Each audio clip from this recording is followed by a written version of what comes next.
Congressional lawmakers wrap up the current session and are now returning to their home states and districts to campaign for re-election. But when they return, will Republicans still control both chambers? One America's Emily Miller has more from Capitol Hill. Most political analysts believe that the Republicans will keep control of the House of Representatives. But the Senate is in question because so many Republicans are up for re-election this year. We've got knockdown, drag out. It's sort of like a knife fight in a phone booth. I think we will win a majority in the Senate. Senate leaders called in the press on Thursday to give their very different reasons for why the voters should give them control of the Senate in the November election.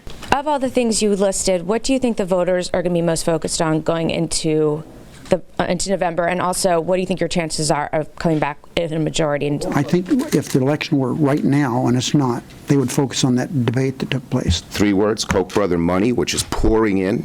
They're not putting money into the presidential, and they're pouring money against us. But having said that, the public's on our side. McConnell has been saying that the Republicans will win the election, but he acknowledges the political reality. We got 24 members up.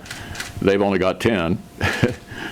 It's pretty obvious this was going to be a really challenging cycle for us. Here's a map of this year's Senate races from the Republican Senatorial Committee.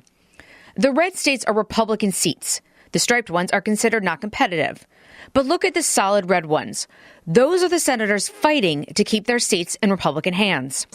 Like Kelly Ayotte in New Hampshire, Rob Portman in Ohio, Marco Rubio in Florida, John McCain in Arizona, and Ron Johnson in Wisconsin. Senate Democrats insisted that Donald Trump will be a drag down ballot.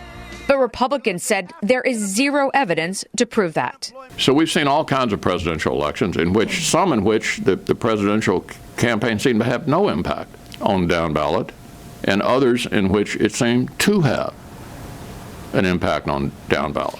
I don't think we'll know the answer to that question until the day after the election. Senate Majority Leader Mitch McConnell was also asked about the real possibility the Senate could end up 50-50. He said that the last time this happened, which was in 2000, they decided that whoever had the vice president office would take control.